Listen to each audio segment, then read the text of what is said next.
So today I wanted to talk about sports. Okay, I'm not really, okay, no, I lie.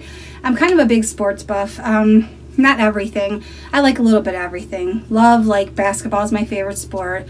I love hockey, even though I don't understand it. All my kids play basketball. I love that my girls played soccer. They played soccer since they were 5. Volleyball, so much fun. I don't play anything. I just cheer. I'm just a big cheerleader. Sorry. I'm not used to my hair being down. It's weird for me. So, I'm a huge Cleveland fan. I support everything. I'm not going to lie. I'm not a big baseball fan. I try to like the game. It's boring and it's slow. But I do love going to the Indians games, and I do support them. If they're like in the playoffs or whatever, I will support them. So when they are in the playoffs, I definitely am a big Indians fan. I do watch them. I'm just not a big baseball fan. It's just a slow moving game for me. Been a huge Cavs fan for a long time, back like in the Craig Elo days and Mark Price and all that. Of course, when LeBron was drafted here, he just has my heart. I just love him. I'm completely pissed off at him right now, so we're not even going to go there because I just don't even want to talk about it. Now, the Browns, I've always had a love-hate relationship with them, like I do the gym. They make me mad. Football players in general make me mad. I actually vetoed football last year. I just feel like these are millionaires, and they bitch about the littlest thing. Oh, like my fingernail hurts, or oh, like I'm losing an eyelash. You know, you're getting paid millions of dollars to get out there and bust your ass for a game or a sport that you love, and you played for free all through Little League and high school and even college. And now you get to the NFL and you're crying about everything. No, I just didn't go over well with me last year, so I vetoed it. Now, me vetoing it and it being vetoed in my house, two totally different things. My husband runs a fantasy league, has run the fantasy league for, I don't even know, over 20 years. It's so annoying. It's much better these days than it was back in the day, because back in the day we had to do everything like by hand, by the newspaper, by folders. So it was a big deal back in the day to do it. It was very time consuming and very annoying. And back when people had home phones, which we haven't had a home phone for years, everybody would call and they would cry about stuff, and it was just so annoying. Nowadays, it's not like that. Nowadays, things are on the computer and they can complain to each other and write on the message boards. And there is some kind of phone calls every now and again, but the bad part about fantasy now is back in the day, Bill was on one fantasy league. Now he's like, he's got his own. He's in with his brother. He's on a league with our soon-to-be son-in-law. I think maybe one at work. I don't even know. He's on too many of them. So then it just gets crazy, you know. He doesn't usually stick around anymore on Sundays like he used to. He used to stick here. We'd get the ticket. People would be over, make dinner. It used to be kind of a big deal. It's not like that now. Now they usually go over to one house, which is not my house, or they'll go up to like the Harry Buffalo, whatever, and watch the games, and that's fine. I'm good with that. Not a lot of phone calls anymore. Things are just different, and I'm good with that. However, that's why I couldn't veto football, because football is going to be watched here. The 1 o'clock games he goes away for. 4 o'clock he'll come home. He doesn't usually sit up in my face. He'll usually go in the bedroom or whatever and watch it, so I don't have to watch it. But I always did watch the Browns games. So then I got mad at everybody last year and I decided to veto football. So then my husband tells me the other day, there's a show on HBO called Hard Knocks. And every year they spotlight a football league and or team. And this year is ours. So they're spotlighting the Cleveland Browns. And I was like, oh, I'm just going to tape it because my brother asked me to tape it and stuff. So that's fine. I'm gonna tape it. I wasn't planning on watching it. Well, that night I woke up and he said, you have to watch it. He's like, it is awesome. He's like, it's giving me the chills just watching it. And he's like, and it's kind of an emotional, this is like an emotional show. And I was thinking, I don't care. I could care less. I know that there's some things have been going on with our coach, like in the news and everything. But personally, I don't care. But I did watch it anyway, and I cried a lot. I cried in the beginning because first of all, we had a huge LeBron banner up on one of our buildings down there. And I watched the banner come down once, and I cried. And then he left, as I'm sure everyone knows, he left, again this summer, left us again, going to LA.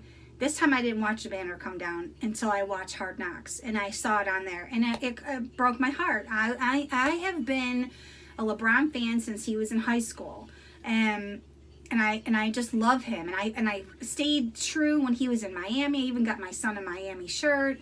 I mean, I always had his back, no matter what. Even when everybody was hating on him, I always stayed a LeBron fan. There was no fair weather with me. This time, though, he pissed me off. Leaving, it just pissed me off because I was fighting with my brother and making bets with my brother. He's going to stay. He's not going to leave, I just thought this was his home. I thought he was going to end his career here. And honestly, I thought he was just going to own the Cavs at the end of his career. And I thought this was just going to be LeBron's, he broke my heart. So I watched that LeBron banner come down, and that it just hurt my heart, So, but whatever, I moved on. Watched the show. It was an amazing show. I thought it really touches on what kind of people that these players are. It really gets personal with them. It shows like that they're just not all about football. Some of them got families. Some of them are 20 years old signing $14 million. Just get a signing bonus, $14 million. This is a 20-year-old kid or a 21-year-old kid. And you know what he bought? An RV. So he can sleep there every single night and be sure he's up in the morning. He's on property. To me, that impressed me. There's another guy. He's a drummer. He used to play the drums in church. He started as a little kid. Still plays the drums even now. Got really cool beats and stuff. Another guy, he's got a family. He's young too. Got a family here. Remodeling his house. Said he plans to stay here.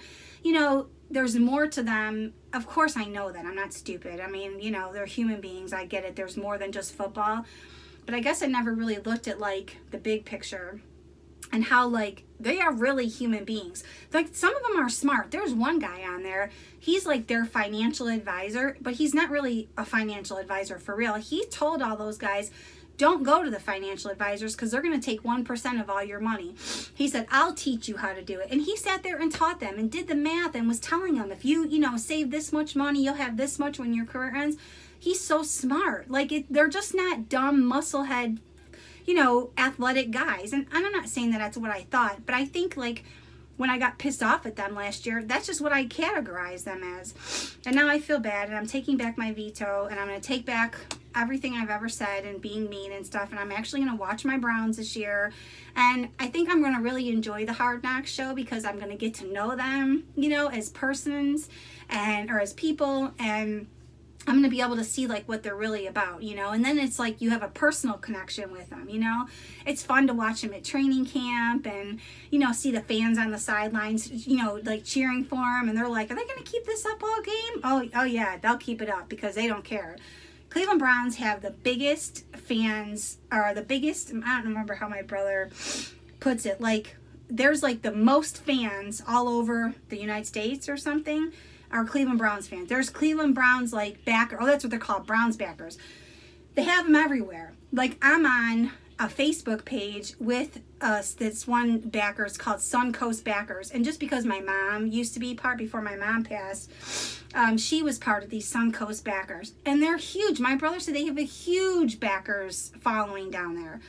And it's just crazy how many Browns fans there are, And even though they've sucked forever, and we're just constantly rebuilding the team and constantly like trying to do new things, and people still have their back and they still want to be Browns fans. And for whatever reason, it hit me like watching this show, like God, like people are really loyal to their team no matter what. So how does that not make a team want to play better for their fans, because your fans are so loyal and they have your back even when you're sucking and your shittiest days, they still have your back, So I don't know. I'm just hoping that, I know a lot of women don't watch sports, and I'm probably just talking out my ass because this is supposed to be a mom vlog, but I mean, for me, it's been a big part of my life because my husband is big with football. Both my brothers are huge football fans. My mom was a huge My mom, when I was little, my grandpa, he used to be a Steelers fan. So, of course, because whatever my grandpa did, I did. So I was a huge Steelers fan for a minute. And my mom would make me go on the front porch and watch the game from the front porch when the Browns played the Steelers, because she was like, you're not going to go against the Browns. My mom was always a diehard Browns fan, no matter what. In their darkest days, she was with the Browns, you know. She used to have this foamy, like, brick, and she would get pissed off at the TV and throw the brick at them, and she was crazy. She loved the Ohio State Buckeyes and, like, the football team, and she loved the Browns. Hates Michigan, hates the Steelers, you know, all that stuff. But that was just always her thing. So it's been a part of my life, all my life, and I guess I just didn't realize, like, you know, there's just more to them than meets the eye. And, of course, I mean, I know that I'm not dumb, but I guess I just had to watch something that, you know, really made me look at them different. And I don't know. So I know my opinion doesn't mean nothing or whatever, but I just figured I would have the sports talk with all you moms. And, you know, just so you know, what if you have a son?